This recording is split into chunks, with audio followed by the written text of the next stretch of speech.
अस्सलाम वालेकुम जी, क्या हाल है आप सबका। Hope you guys are doing well and welcome back to my channel. आज का जो व्लॉग है वो ये रूटीन व्लॉग तो है नहीं, तो कुछ प्री रमज़ान प्रेप है जो मैं हर साल करती हूँ और वो मैं आपसे शेयर करूँगी। तो सबसे पहली चीज़ जो मैं हर साल बनाती हूँ ये इमली की चटनी है, और ये मैंने लास्ट व्लॉग में आपसे शेयर करनी थी, लेकिन जो वो व्लॉग था तो वो काफ़ी लंबा हो गया था, तो इस वजह से मैंने उसमें पूरी शेयर नहीं की।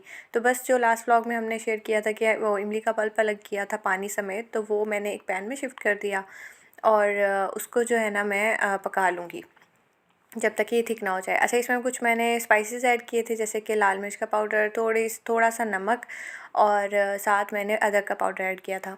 अच्छा, आप चाहें तो कम ज़्यादा कर सकते हैं चीज़ें। अच्छा, चीनी मैंने यहाँ पे ऐड की थी 3 टेबलस्पून, क्योंकि ना इसमें खटास बहुत ज़्यादा होती है, इस वजह से इसको बैलेंस करना बहुत ज़रूरी होता है। तो खैर कुछ लोग जो है ना वो डायरेक्ट उसको थोड़ा सा पका के उसमें कॉर्नफ्लोर ऐड कर देते हैं, लेकिन मैं नहीं करती क्योंकि मुझे उसका टेस्ट नहीं अच्छा लगता है उस तरह जो चटनी बनती है। तो खैर मैं इसी तरह थिक करती हूँ इसको, अपने हिसाब से आप लोग देख लें आपको किस तरह की कंसिस्टेंसी चाहिए, तो आप उस हिसाब से थिक कर लें। और इसको जो है ना मैं अब बॉटल में शिफ्ट करके इसको मैं फ्रीज़ कर दूँगी। तो यहाँ पे कुछ बच भी गई थी। तो खैर यहाँ पे जो है ना मैं करी थी फ्रीज़र की डीप क्लीनिंग, और नीचे का पोर्शन तो ऑलरेडी मैंने कुछ दिन पहले क्लीन कर लिया था, लेकिन ऊपर का रहता था। और अब जो है ना वो बस मैंने ये सोचा कि अलीना अब भी नहीं करोगी तो कब करोगी, क्योंकि अब जो है ना चीज़ें फ्रीज़ करनी है तो फिर स्पेस का बड़ा इशू रहता है। तो खैर अच्छे से मैंने क्लीनिंग कर ली, और इसमें जो है ये जो बाउल है ना इसके अंदर कढ़ी रखी हुई है। मैंने कढ़ी बनाई थी तकरीबन 1.5 हफ्ता तो हो गया, तो उस टाइम मैंने हाफ़ ऐसे ही निकाल के ना फ्रीज़ कर दी थी, और बाकी में मैंने पकोड़े और वगैरह डाल दिए थे। तो ये मैं अब फिर किसी दिन बना लूँगी। अच्छा, ये मटर जो है ना ऑलरेडी जब सस्ते हुए ना उस टाइम मैंने लेके और फ्रीज़ कर दिए निकाल के, और मुझे इसका बड़ा फ़ायदा हुआ। तो खैर ये लहसुन अदरक के क्यूब हैं, ये भी मैं हमेशा अपने पास रखती हूँ। ये तो मैं तकरीबन हर वीक या हर 2 वीक्स के बाद इनके क्यूब्स बना के अपने पास स्टोर करती हूँ, क्योंकि इससे बहुत आसानी रहती है। तो खैर यहाँ पे अलीज़ा आई हुई थी और उससे भी गपशप चल रही थी। साथ जो है ना यहाँ पे मैंने बनाया था बटर, और मैं बनाने लगी थी देसी घी। तो ये जब भी मैं फ़्रेश बटर बनाती हूँ ना, मैं एक स्लाइस लाजमी ब्रेड का लेके उस पर लगा के खाती हूँ, बहुत ज़बरदस्त लगता है। तो खैर यहाँ पे ये तो अभी थोड़ा ही है, लेकिन इससे डबल तकरीबन मैंने पहले से ही बना के रखा हुआ था, और वो मैंने फ्रीज़ किया हुआ था। तो मतलब काफ़ी ज़्यादा था, तो इस वजह से फिर मैंने सोचा यूज़ तो होगा नहीं, तो इसको फ्रीज़ कर देते हैं। तो फिर अब दोबारा बलाई जमा हो गई थी, तो मैंने दोबारा बनाया, और वो फिर इकट्ठा ही मैंने चढ़ा दिया ताकि इसका घी बना लूँ। और जो होममेड देसी घी होता है ना वो तो उसकी तो क्या ही बात है, क्योंकि बाहर से आप जितना मर्ज़ी कर लें, लेकिन जितनी मर्ज़ी गारंटी ले लें आपको तसल्ली नहीं होती कि भाई असली है भी या नहीं। तो इसी वजह से बस ये काफ़ी इकट्ठा हो गया था, तो मैंने सोचा चले बना लूँ।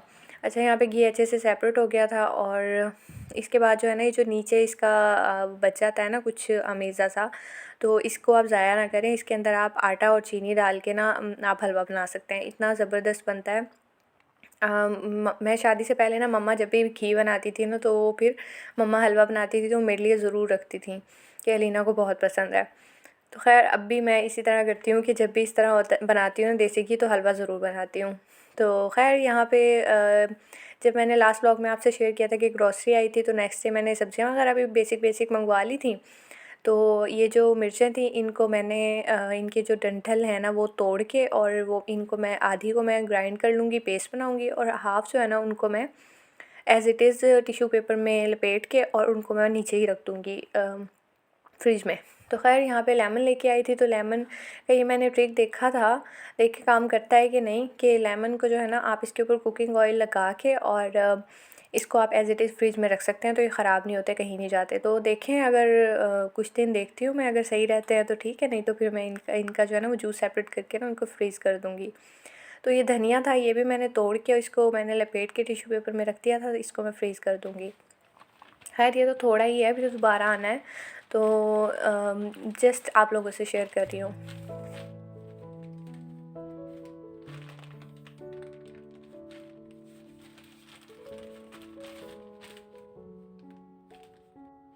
तो तकरीबन हाफ़ से ज़्यादा वो जो मिर्चें थी उनका मैंने पेस्ट बनाया और उनको मैं इसी तरह क्यूब ट्रे में डाल के फ्रीज़ करूँगी। और ये मेरी जो प्रिपरेशन है ये तो मेरी वीकली है, यानी प्री रमज़ान प्रेप के हवाले से आपसे शेयर कर रही हूँ, लेकिन ये मैं अपने पास हमेशा बना के रखती हूँ, क्योंकि इससे फिर मुझे बहुत आसानी रहती है। क्योंकि जो बच्चे होते हैं ना जिनके घर में छोटे, उनको फिर बड़ी टेंशन रहती है खाने पकाने की।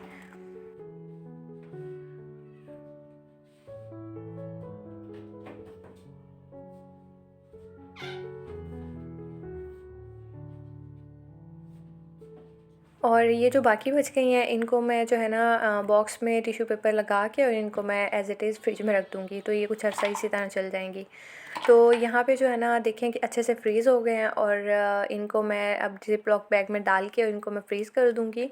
तो एक काम मेरा ये डन हो गया। और उसके बाद जो है ना बस स्नैक का टाइम था, तो मोहतशिम जो है वो मेरे पीछे पीछे था कि मम्मा कब मुझे खाने के लिए कुछ दें। तो बस यहाँ पे मैंने एप्पल कट कर लिया और कीवी कट कर ली। और ख़ैर कीवी वो नहीं खाता शौक़ से, क्योंकि उसमें थोड़ा सा खटास होता है, और ये जो कीवी है इस बार हमने ली ना ये थोड़ी सी अभी यानी कि कच्ची कच्ची सी थी, तो इस वजह से इनमें ज़्यादा ही खटास था। ख़ैर अब दोबारा से किचन में आ गई थी और यहाँ पे मैंने रात को ही जो लोबिया का ब्लैक लोबिया जो होती है वो दाल और साथ में चने, वाइट चने, ये मैंने दोनों भिगो के रख दिए थे। तो ये अच्छे से देखें इन्होंने पानी सोख कर लिया है और अच्छे से फूल गए हैं। तो ख़ैर अब मैं इन दोनों चीज़ों को बॉईल कर लूँगी और इन दोनों चीज़ों को भी मैं फ्रीज़ कर दूँगी। और रमज़ान प्रेपिंग करने का ये हरगिज़ मतलब नहीं है कि आपके काम रुक जाएं, बाकी काम तो घर के वो चलते ही रहते हैं। खैर उसके बाद बस मैंने इसमें नमक डाला, इसको मैं प्रेशर कुक कर लूँगी क्योंकि ज़रा ज़्यादा टाइम ले जाते हैं। और जो दाल है उसको मैं वैसे ही पतीला में ही उबाल लूँगी, उससे फिर वो इजीली बल्कि वो बॉयल हो जाती है। वैसे भी सारी रात भीगी रही है तो उसमें ज़्यादा टाइम नहीं लगना।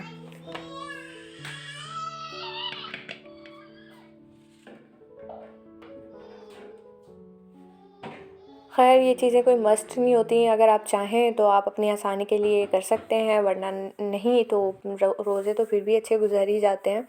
तो ख़ैर बस इससे आसानी हो जाती है कि आपको इबादत का ज़रा ज़्यादा टाइम मिल जाता है और आपको वो स्ट्रेस नहीं रहता कि हमने आज ये पकाना है, ये पकाना है, क्योंकि मैक्सिमम आपकी चीज़ें इसी तरह फ्रीज़ हुई होती हैं।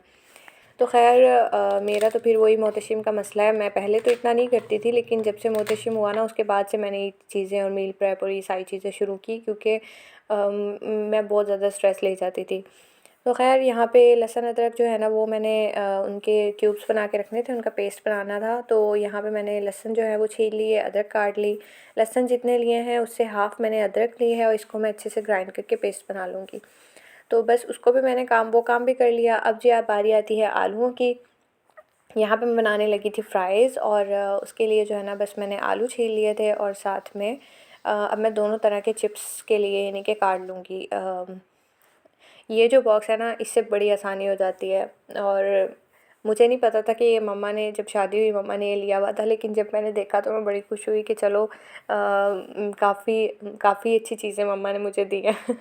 तो ख़ैर यहाँ पे जो है ना फ्राइज़ के लिए आपको बार बार जो है ना वो छुरी से काटना बड़ा मुश्किल हो जाता है, तो मैं बस इसमें लगाती हूँ और ईज़िली कट जाते हैं।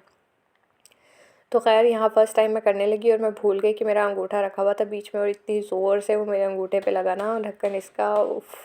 तो ख़ैर यहाँ पे अच्छे से मैंने फ्राइज़ काट लिए। अच्छा अब इनको मैं ना ब्लांच कर लूँगी। सिर्फ़ आपने पानी को बॉईल करना है और बॉईल करने के बाद चूल्हा बंद कर देना है और उसके बाद आपने आलूओं को डाल देना है उसके अंदर।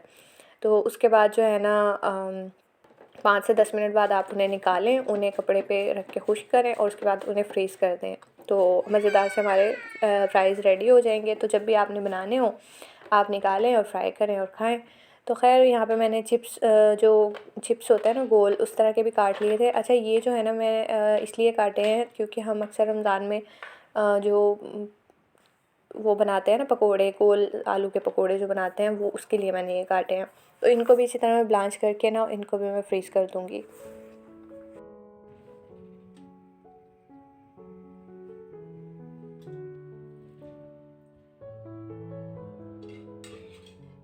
तो बस ये फ्राइज़ हो गए और यहाँ पे जो ये आलू थे, ये गोल जो कटे हुए थे, इनको मैं डाल दूँगी। पानी इस टाइम पे बहुत गर्म है और बिल्कुल भी देखें मैंने चूल्हे पे नहीं रखा हुआ, बस थोड़ी देर के लिए इनको इसमें छोड़ा मैंने और ये बस तकरीबन यूँ कह लें 5 to 10% या 20% हो जाते हैं डन। तो बस उसके बाद आपने निकाल लेना इनको। तो बस इनको मैं फ्रीज़ कर दूँगी और इसके बाद जो ये चने थे, इनको ये बॉयल हो गए थे, तो मैंने ये खैर ये अपना कोई एक्सपेरिमेंट किया था कि इस ट्रे में मैंने रखा चनों को। मैंने अब मुझे पता ही था कि फ्रीज़ होंगे भी इसमें सही कि नहीं, खैर फिर भी हो गए थे। मेरा इरादा तो था कि मैं ज़िप-लॉक बैग में इनको रखूँ, लेकिन इसमें मुझे कुछ सही सूटेबल नहीं लगे। मैंने सोचा ये जगह ज़्यादा ले जाएंगे, तो फिर मैंने इनको जो प्लास्टिक बैग्स होते हैं ना नॉर्मल, उनमें डाल दिया था। इसी तरह ये लोबिया थी, इसको भी मैंने इसी तरह से ना पोर्शन बस जब आप फ्रीज़ करने लगे ना, तो उस टाइम हल्का हल्का ना वो पोर्शन से बना दें इनके। तो उससे ये होता है कि जब इन्हें आप निकालते हैं तो इनको तोड़ने में आसानी होती है।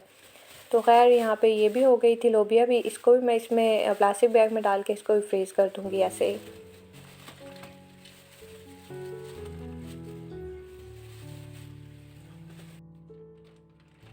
उसके बाद ये लहसुन अदरक के क्यूब्स जो बनाए थे वो भी हमारे हो गए थे डन। तो इनको भी मैं फ्रीज़र में रख दूँगी और ये तो मेरा हर हफ़्ते का, हर 2 हफ़्ते बाद का काम है ना, लहसुन अदरक, हरी मिर्चें और टमाटर का। अच्छा, टमाटर के भी मैंने ऑलरेडी उनको मैंने स्टीम करके उनका छिलका रिमूव करके उनको ग्राइंड करके और वो भी मैंने फ्रीज़ कर दिए थे। तो खैर वो ऑलरेडी हो गया था काम, तो वो मैंने शेयर नहीं किया। तो खैर यहाँ पे मैं बनाने लगी थी अब जी नगेट्स, और ये मैं लाज़मी हर साल बना के फ्रीज़ करती हूँ, नगेट्स भी, शामी और साथ रोल और समोसे। तो यहाँ पे नगेट्स बनाने के लिए मैंने लिया था चिकन। उसमें मैंने पेपरिका पाउडर और साथ मैंने नमक, काली मिर्च, सफ़ेद मिर्च और यहाँ पे मैंने जो है ना वो डालना भूल गई थी मैं, लहसुन अदरक का पेस्ट भी मैंने डाला था। उसके बाद मैं ना सोया सॉस डालना भूल गई थी। अच्छा, मैंने 3 ब्रेड के स्लाइसेस लिए थे और 1 अंडा, उसको मैंने अच्छे से चॉप किया है और उसके बाद मैं इसमें सोया सॉस डालना जो भूल गई थी, तो मैंने बाद में डाली, याद आई तो खैर उसके बाद जो है ना मैंने अच्छे से मिक्स किया। यहाँ पे मैंने लिया है अंडा, दूध, काली मिर्च, नमक और इसको मैं मिक्स कर लूँगी। साथ मैंने ब्रेड क्रम्स लिए हैं और मैदा लिया है।